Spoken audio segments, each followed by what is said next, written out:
Last time हम लोगों ने जो क्लासिफिकेशन सीखा था वो बेसिकली इस पर्टिकुलर टॉपिक पे सीखा था कि आपका जो कोलाइड बनता है उस पे पॉजिटिव चार्ज है कि उस पर्टिकुलर कोलाइड पे निगेटिव चार्ज है।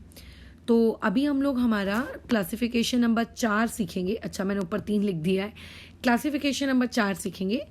ये क्लासिफिकेशन हम इस बेसिस पे कर रहे हैं कि जब भी कोलाइड बन जाता है, ठीक है, whenever collide is formed, तो उस पर्टिकुलर कोलाइड के अंदर में आपके पास जो डीपी होता है, ठीक है, जो भी आप लोगों के पास डीपी होता है यानी कि डिस्पर्शन, आपका क्या, आपका पार्टिकल, डिस्पर्स्ड पार्टिकल, उस डिस्पर्स पार्टिकल का साइज कैसा है, ठीक है। डिस्पर्स पार्टिकल के साइज के अकॉर्डिंग, कोलाइड के अंदर डिस्पर्स पार्टिकल के साइज के अकॉर्डिंग इस पर्टिकुलर चीज का क्लासिफिकेशन किया जाता है। और टोटल ब्रॉडली हम लोग इसको कितने पार्ट्स में क्लासिफाई करते हैं? आपके 3 पार्ट्स में क्लासिफाई करते हैं, ठीक है। जो पहला पार्ट होता है उसको हम लोग क्या कहते हैं? आपका मल्टी मॉलिक्यूलर कोलाइड, ठीक है। इसको सीखेंगे अभी, ठीक है, बट नाम सुन लो। खैर, इसको हम लोग क्या कहते हैं? हमारा मल्टी मॉलिक्यूलर कोलाइड। दूसरा होता है आप लोगों का मैक्रो मॉलिक्यूलर कोलाइड। तो लिख लेते हैं पहला वाला इस मल्टी मॉलिक्यूलर कोलाइड। और जो सेकंड नंबर पे है दैट इज नोन एज आप लोगों का मैक्रो मॉलिक्यूलर कोलाइड। और जो तीसरे नंबर पे होता है, जो बेसिकली वही आपका सबसे ज्यादा इंपॉर्टेंट है, दैट इज आपका एसोसिएटेड कोलाइड्स, ठीक है। जो तीसरे नंबर पे है, द तीसरा वाला is known as associated colloids, बराबर। ये क्या कहलाता है? एसोसिएटेड कोलाइड्स, जिसको हम लोग दूसरी भाषा में बेसिकली मिसल भी कहते हैं। और आपने लोअर स्टैंडर्ड में ये मिसल्स क्या होते हैं आपने हो सकता है सीखा भी हो, ठीक है। ये होता है आपका मिसल्स। अब आगे कंटिन्यू करते हैं अपनी क्लास। अब बात आती है कि ma'am what do you mean by the term multi molecular colloid. अब देखो, कोलाइड्स के बारे में एक चीज जो आपको हमेशा पता होनी चाहिए, जब हमने फर्स्ट दिन किया था टाइप्स ऑफ सोल्यूशन वाला वीडियो पढ़े थे, उसमें हमने बातचीत की थी कि जो ट्रू सोल्यूशंस होते हैं, उन ट्रू सोल्यूशंस के अंदर जो पार्टिकल्स होते हैं, उन पार्टिकल का जो साइज होता है वो लेस देन 1 नैनोमीटर होता है। जो सस्पेंशन होता है उसमें जो पार्टिकल का साइज होता है वो ग्रेटर देन 1000 नैनोमीटर होता है। तो कोलाइड्स बेसिकली आपके एक ऐसे सोल्यूशन होते हैं जिसमें आपके जो पार्टिकल्स होते हैं उस पार्टिकल्स की जो साइज रेंज होती है वो बेसिकली 1 नैनोमीटर से लेकर आप लोगों के कितना 1000 नैनोमीटर के बीच में रहता है, ठीक है। तब अगर किसी पार्टिकल का जो साइज है इस रेंज में लाई कर रहा है तो हम बेसिकली उसको क्या कहेंगे? कोलाइड्स कहेंगे। अदरवाइज आप उसको कोलाइड नहीं कहोगे। अब what do you mean by the term multi molecular colloid, इस पे हम लोग डिस्कशन कर लेते हैं। तो देखो, मल्टी मॉलिक्यूलर कोलाइड का मतलब होता है कि अगर उस कोलाइड के अंदर के, ठीक है, अगर उस कोलाइड के अंदर के मैं डीपी को ऑब्जर्व करूं, ठीक है, अगर मैं उस पर्टिकुलर कोलाइड के डीपी को ऑब्जर्व करूं तो बेसिकली वहां पे डीपी कोई एक पार्टिकल नहीं है, ठीक है। वहां पे कोई डीपी एक पार्टिकल नहीं है, वहां पे डीपी बेसिकली क्लस्टर है बहुत सारे पार्टिकल्स का, ठीक है। वहां पे वो क्लस्टर है बहुत सारे पार्टिकल्स का। जैसे कि अगर मैं गोल्ड के एक एटम की बात करूं तो गोल्ड के एक एटम का साइज ना इतना कम होता है कि अगर आप उस गोल्ड के एक पार्टिकल से कोलाइड बनाने की कोशिश करो तो वो नहीं बनेगा, क्योंकि उसकी जो रेंज है, राइट, कौन सी, आप लोगों के 1 नैनोमीटर से लेकर 1000 नैनोमीटर की रेंज वाली, वो उस रेंज में नहीं आता, वो उससे भी छोटा होता है। तो ऐसे केस में बताओ क्या हो जाएगा आप लोगों के लिए? क्या वो कोलाइड पॉसिबल है? गोल्ड का कोलाइड बना पाना पॉसिबल है क्या? नहीं है यार पॉसिबल। फिर अब क्या करें हम? तो ऐसे केस में हम लोग पता है क्या करते हैं? आप लोगों के, हम नहीं करते, गोल्ड पार्टिकल खुद करता है।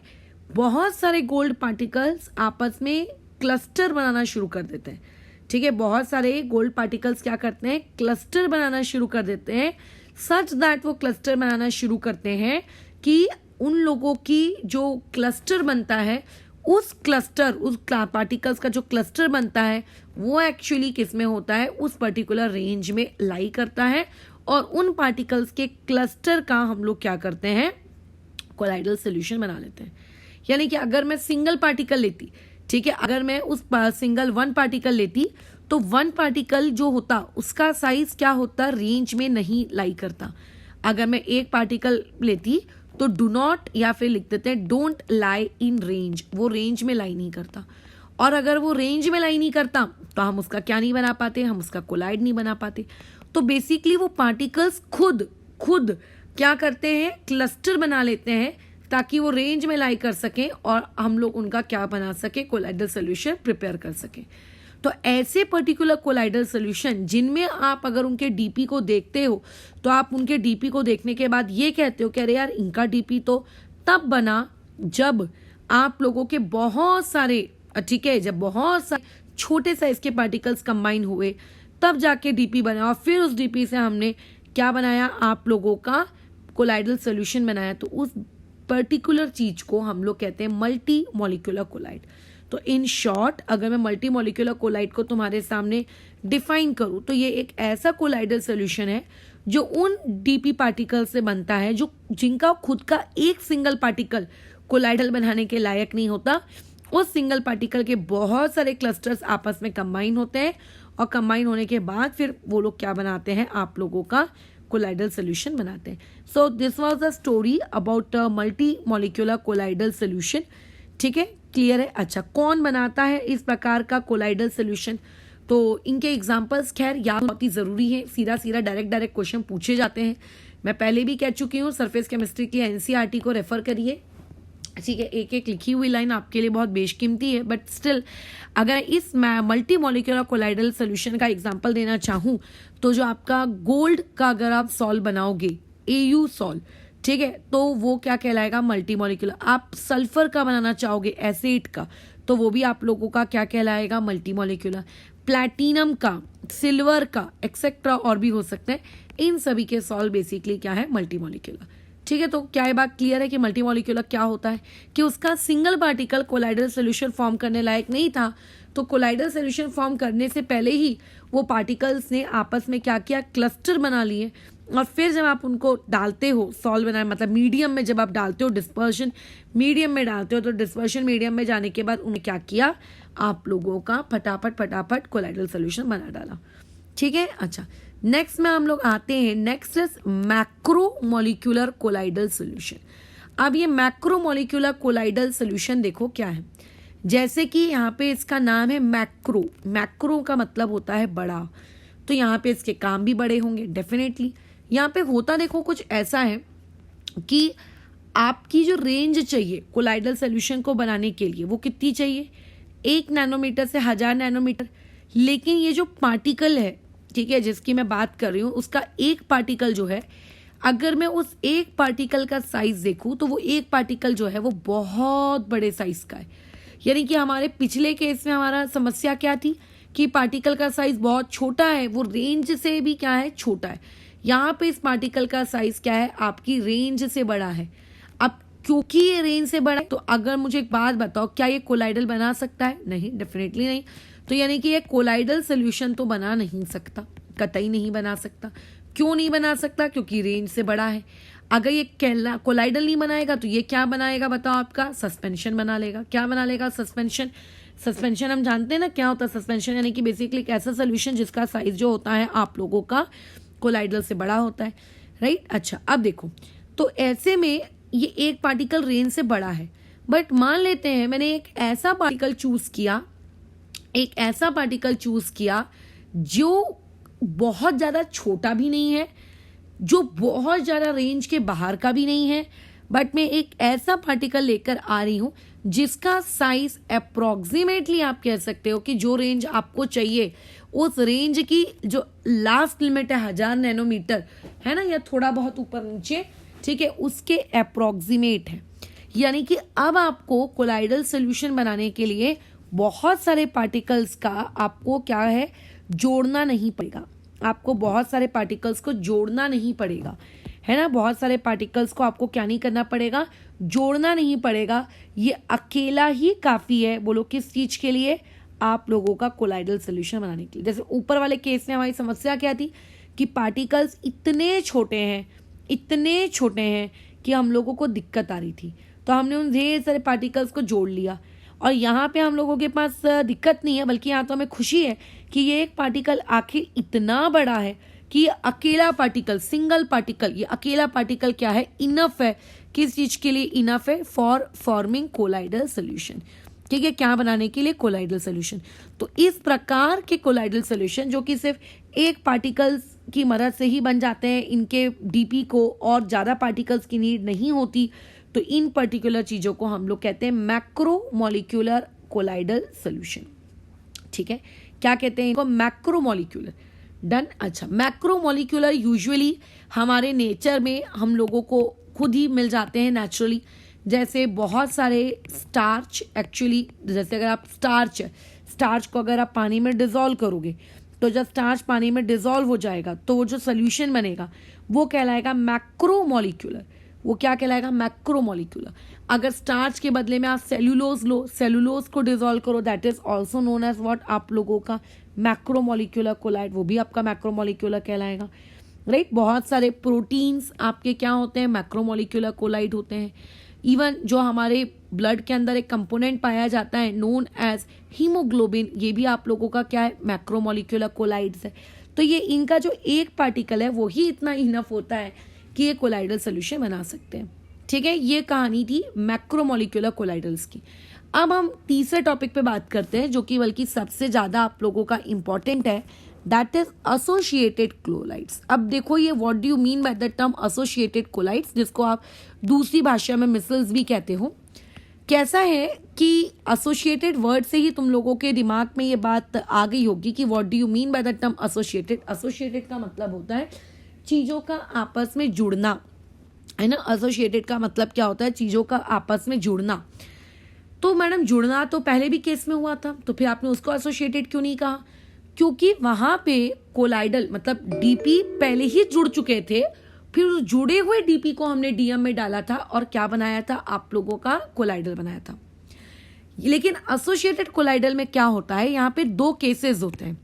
यहाँ पे दो केसेस कुछ इस तरीके से होते हैं कि अगर आप मान लेते हैं डीपी की कंसंट्रेशन आप कम करते हैं या फिर कम रखते हैं, नॉट कम करते हैं, मान लेते हैं कि सोल्यूशन के अंदर डीपी की जो कंसंट्रेशन है, डीपी की कंसंट्रेशन बोलिए कैसी है? लो। तो ऐसे केस में ये जो बहुत सारे जो डीपी होंगे ये आपस में कोई इंटरेक्शन नहीं करते। ठीक है, ये जो है आपके अगर डीपी की कंसंट्रेशन में लो रखूंगी तो ऐसे केस में then DP particles don't interact with each other.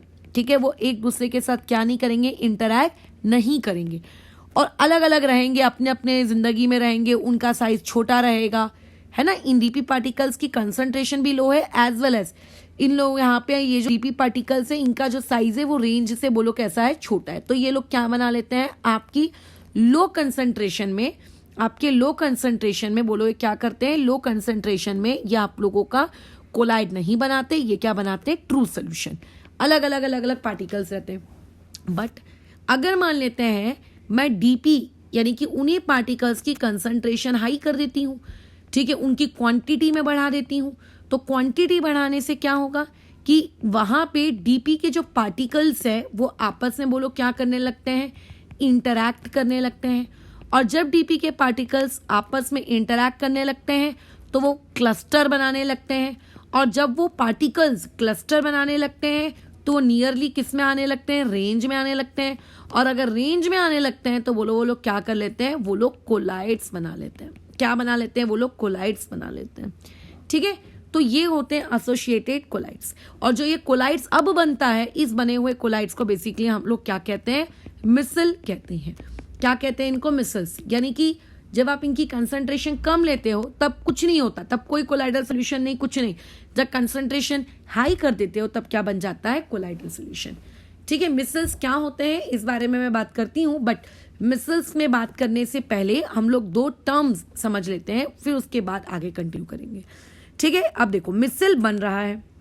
अब देखो सबसे बेस्ट एग्जांपल जो एसोसिएटेड कोलाइड्स का होता है ना, बेस्ट एग्जांपल एसोसिएटेड कोलाइड्स का होता है वो बेसिकली होते हैं सोप सॉल्यूशंस। ठीक है, वो जनरली क्या होते हैं? Soap solutions. या फिर सोप को अगर कोई मुझे डिफाइन करने को कहेगा कि मैडम आपके अकॉर्डिंग सोप सॉल्यूशन क्या है, तो मैं इस तरीके से डिफाइन करती हूँ ना कि ये सोडियम या फिर पोटेशियम सॉल्ट्स होते हैं किसके? आपके हाइयर फैटी एसिड्स के। तो ये लोग ही क्या बनाते हैं, आप लोगों का मिसल फॉर्मेशन करते हैं। ये लोग क्या करते हैं, मिसल फॉर्मेशन। अब जैसा कि तुम जानते हो कि सोप्स के 2 पार्ट होते हैं, एक पोलर पार्ट, एक नॉन पोलर पार्ट। 10वीं कक्षा में पढ़ा होगा। खैर अगर नहीं पढ़ा है तो हम लोग नेक्स्ट क्लास में, जहाँ मैं क्लींजिंग एक्शन ऑफ सोप बताऊंगी, वहां पे बताऊंगी। बट सोप के 2 पार्ट्स होते हैं, फिर वो दोनों पार्ट्स किस तरीके से इंटरैक्ट करते हैं वो भी हम सीखेंगे, और वो लोग फाइनली मिसल बनाते हैं। बट क्या जैसे ही आप सोप को पानी में डिजोल्व करते हो, क्या इंस्टेंटेनियसली यानी कि तुरंत क्या मिसल बन जाती है? क्या नहीं, इंस्टेंटेनियसली तुरंत मिसल तो नहीं बनती। मिसल को बनने में लगता है वक्त, है ना। इंस्टेंटेनियसली मिसल तो नहीं बनती, उसको बनने में लगता है वक्त। तो कैसा होता है, मिसल वाला जो ये वर्ड है, इस मिसल वाले वर्ड से 2 बहुत इंपॉर्टेंट चीजें जुड़ी हुई हैं। एक जुड़ा हुआ रहता है आप लोगों का क्राफ्ट टेम्परेचर, और जो दूसरा इंपॉर्टेंट टॉपिक यहाँ से जुड़ा हुआ है वो जुड़ा होता है CMC। ठीक है, CMC को हम लोग बेसिकली फुल फॉर्म अगर मैं लिखूं तो इसको हम लोग कहते हैं क्रिटिकल मिसल कंसंट्रेशन। अब what do you mean by the term आपका CMC and what do you mean by the term craft temperature? आपको कोई कैलकुलेशन नहीं करनी है, सिर्फ बेसिक आपको क्या करना है, डिफाइन याद रखना है और कुछ नहीं। तो देखो मैंने क्या कहा, मिसल बनता है, सोप सोल्यूशन मिसल बनाते हैं। बट कैसा होता है, एक टेम्परेचर होता है जिस टेम्परेचर के बिलो मिसल फॉर्मेशन बन पाना पॉसिबल ही नहीं है। ठीक है, तो यानी कि क्राफ्ट टेम्परेचर को बेसिकली कैसा टेम्परेचर डिफाइन किया गया है, क्राफ्ट टेम्परेचर आप लोगों का वो मिनिमम टेम्परेचर रखा जाता है जिसके बिलो में, ठीक है, मिसल फॉर्मेशन नहीं होती। यानी कि अगर आपको मिसल्स का फॉर्मेशन करवाना है तो मिसल फॉर्मेशन करवाने के लिए आपको कम से कम उतना टेम्परेचर तो आपको देना ही पड़ेगा। अगर आप उसके बिलो जाओगे तो आपका मिसल नहीं बनेगी। अब बेसिकली इसी को हम कहते हैं craft temperature. It's symbol is TK। जैसा गैसियस स्टेट में तुमने पढ़ा होगा बॉयल्स टेम्परेचर, क्रिटिकल टेम्परेचर, तो एक टेम्परेचर और याद रख लीजिए, Krafft temperature. What do you mean by the term CMC, critical micelle concentration? ये क्या होता है, जैसे कि मैंने क्या कहा, अगर आप DP की कंसंट्रेशन कम रखोगे, बहुत कम, तो उनके पार्टिकल्स के बीच में कोई इंटरेक्शन नहीं होगा, और इंटरेक्शन अगर नहीं होगा तो वो लोग आपस में ट्रू सोल्यूशन बना के रहेंगे राजी खुशी। आपको certain amount of concentration achieve करनी पड़ती है जहां पे उनके पार्टिकल्स के बीच में इंटरेक्शन हो और वो कोलाइड्स बनाए, वो एसोसिएट होए, वो जुड़े, वो मिसल बनाए।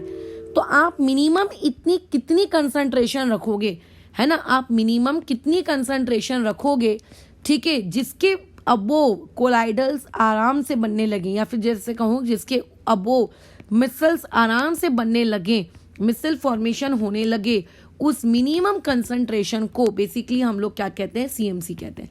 अगर आप उस CMC के नीचे जाओगे तो आपका कोलाइडल सोल्यूशन नहीं बनेगा। अगर आप उस CMC के ऊपर रहोगे तो आपका कोलाइडल सोल्यूशन या फिर मैं कहूँ मिसल फॉर्मेशन बहुत ही आसानी से हो जाएगा। ठीक है, ओके। अब यहाँ पे देखो एक न्यूमेरिकल है, यानी कि एक छोटा सा न्यूमेरिकल यहाँ से क्रिएट किया जा सकता है। उस न्यूमेरिकल को करने के लिए बेसिकली आपको बस एक पॉइंट पता होना चाहिए। वो पॉइंट ये, जो आप अभी नेक्स्ट वीडियो देखोगे ना जिसमें मैं cleansing action of soap actually सिखा रही हूँ, उस पर्टिकुलर वीडियो में सोप का पोलर पार्ट क्या होता है, नॉन पोलर पार्ट क्या होता है, जो कि आपने 10वीं कक्षा में सीखा होगा, उसको मैं रिकॉल करके दे रही हूँ। तो बस वहाँ पे एक पॉइंट याद रखना कि जितनी लॉन्गर हमारे पास नंबर ऑफ कार्बन एटम्स जितने ज़्यादा होंगे, ठीक है, किसमें, आप लोगों के हाइड्रोफोबिक पार्ट में। हाइड्रोफोबिक पार्ट का मतलब होता है नॉन पोलर पार्ट। ठीक है, अब वो क्या है ये हाइड्रोफोबिक पार्ट, ये नेक्स्ट वीडियो के लिए रखना। हाइड्रोफोबिक पार्ट यानी कि नॉन पोलर पार्ट जितना ज़्यादा होगा, बराबर जितना ज़्यादा होगा, मिसल फॉर्मेशन उतना ही क्या होगा, आसान होगा। ठीक है, मिसल फॉर्मेशन उतना ही आसान। तो number of hydrophobic part basically inversely proportional होता है किस चीज के, CMC के। यानी कि जितने ज्यादा आपके पास कार्बन एटम्स होंगे आपके सॉल्ट या फिर आपके सोप या डिटर्जेंट के फॉर्मूले में, आपकी CMC की वैल्यू उतनी ही कम होगी और मिसल उतने जल्दी ही बोलो क्या बन जाएगा, जल्दी बन जाएगा। यानी कि ईज ऑफ मिसल फॉर्मेशन के वो बेसिकली क्या होता है, डायरेक्टली प्रोपोर्शनल होता है। ठीक है, अब इतनी बातचीत हो गई, लेकिन भैया आखिर मिसल है क्या? तो देखो ये वाली जो टॉपिक है, ये जैसे कि आप नेक्स्ट वीडियो देखोगे उसमें आपको ये ज़्यादा बेहतरीन तरीके से समझ में आएगा। होता कैसा है कि जैसे आप लोगों का जो भी डर्ट होती है वो डर्ट खुद नॉन पोलर नेचर की होती है ना, और जो हमारा वाटर होता है वो बेसिकली कैसे नेचर का होता है, पोलर नेचर का होता है। तो कभी भी वाटर डायरेक्टली एक्चुअली इस नॉन पोलर वाली क्वांटिटी के साथ ना इंटरैक्ट नहीं कर पाता है, क्योंकि केमिस्ट्री का नियम है यार, लाइक डिजॉल्व लाइक। तो ऐसे में क्या होता है, हम लोग क्या यूज करते हैं, सर्फेक्टेंट्स यूज करते हैं। सर्फेक्टेंट्स का मतलब ऐसे केमिकल्स जो इस पोलर और इस नॉन पोलर की चीज को इंटरैक्ट करवाए, बेसिकली ब्रिज। तो जो आप सर्फेक्टेंट यहाँ पे यूज करते हो, जैसे कि डिटर्जेंट हो गया, सोप हो गया, ठीक है, तो ऐसे केस में क्या हो जाता है कि इनके पास दो चीजें होती हैं। इनके पास होता है एक हेड और इनके पास होता है टेल। इनका जो हेड होता है वो वाटर के साथ इंटरैक्ट करता है। अच्छा, इस हेड पे नेगेटिव चार्ज होता है, और जो इनकी टेल होती है वो किसके साथ इंटरैक्ट करती है, डर्ट के साथ। आप लोगों के जो टेल है ना, उस टेल के ऊपर कोई चार्ज नहीं होता। अब मान लेते हैं आप धीरे धीरे सोल्यूशन के अंदर आप क्या कर रहे हो, कंसंट्रेशन आप इंक्रीज कर रहे हो। किसकी कंसंट्रेशन इंक्रीज कर रहे हो, डीपी की कंसंट्रेशन इंक्रीज कर रहे हो। तो ऐसे में क्या हो जाएगा, नेगेटिव चार्ज जो है उसकी कंसंट्रेशन भी बोलो क्या होगी, इंक्रीज होगी। पहले सोल्यूशन में कम नेगेटिव चार्ज थे और अब सोल्यूशन के अंदर क्या हो गए, ज्यादा नेगेटिव चार्ज आ गए। तो ज्यादा नेगेटिव चार्ज होने की वजह से तुम्हें नहीं लगता बहुत सारे नेगेटिव चार्ज के बीच में क्या होगा, एक रिपल्शन क्रिएट होगा। अब उस सोल्यूशन की कोशिश होती है, देखो रिपल्शन क्रिएट होगा इन द सेंस आप लोगों का वो सोल्यूशन अनस्टेबल होगा।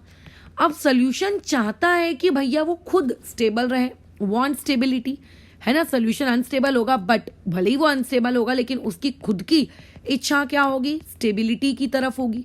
तो वो क्या करता है, एक अरेंजमेंट करता है डीपी का, ठीक है। वो क्या करता है, अरेंजमेंट करता है डीपी का। वो डीपी का अरेंजमेंट इस तरीके से करता है कि रिपल्शन को वो क्या कर सके, मिनिमाइज कर सके, मिनिमम रिपल्शन वहां पे ताकि क्रिएट हो। देखो जीरो तो नहीं किया जा सकता बट मिनिमम रिपल्शन क्रिएट हो, और ताकि वो क्या कर सके, स्टेबिलिटी को वो अचीव कर सके। तो जो वो अरेंजमेंट करता है ना मिनिमम रिपल्शन के लिए, वो जो अरेंजमेंट करता है मिनिमम रिपल्शन के लिए, बस इसी को बेसिकली हम लोग क्या कहते हैं, मिसल कहते हैं। तो मिसल एक बेसिकली अरेंजमेंट है डीपी का सोल्यूशन के अंदर, जिसकी वजह से रिपल्शन क्या किया जा सके, मिनिमाइज किया जा सके, और कुछ भी नहीं, ठीक है, डन। तो यहां पर ये वो अरेंजमेंट है जिसको हम लोग मिसल कहते हैं। तो जितने भी आप लोगों की, आपको ब्लैक पार्ट दिख रहा है ना, ये ब्लैक पार्ट जो दिख रहा था ये बेसिकली उसका हेड था, और जो ये बेसिकली ब्लू पार्ट था ये उसका क्या था, उसका टेल था। इनमें क्या थे बताओ, इनमें बहुत सारे negative negative negative negative charge थे, ठीक है। अच्छा, मान लो ये बीच में H2O के पार्टिकल है, तो ये सारे जो आप लोगों के मान लेते हैं, अच्छा रुको ऐसा नहीं करो, इसको ऐसा समझा देती हूँ मैं। देखो मान लेते हैं आप लोगों के नेगेटिव पार्ट है, ये नेगेटिव पार्ट है, तो ये नेगेटिव पार्ट खुद को क्या करते हैं, ये इस तरीके से खुद को अरेंज कर लेते हैं, ये इस तरीके से एक स्पीयर बना लेते हैं। क्या बना लेते हैं, एक स्पीयर बना लेते हैं, ठीक है, ताकि उनका सरफेस एरिया बढ़ जाए और ताकि उनका रिपल्शन बोलो क्या हो जाए, मिनिमम हो जाए। और इसी तरीके के आपके उस सर्फेक्टेंट मॉलिक्यूल के अरेंजमेंट को बेसिकली हम लोग क्या कहते हैं, मिसल कहते हैं, ठीक है। बस यही कहानी थी आपके मिसल की। तो नेक्स्ट क्लास में हम क्लींजिंग एक्शन देखेंगे सोप का, फिलहाल इस चीज को यहाँ ओवर करते हैं।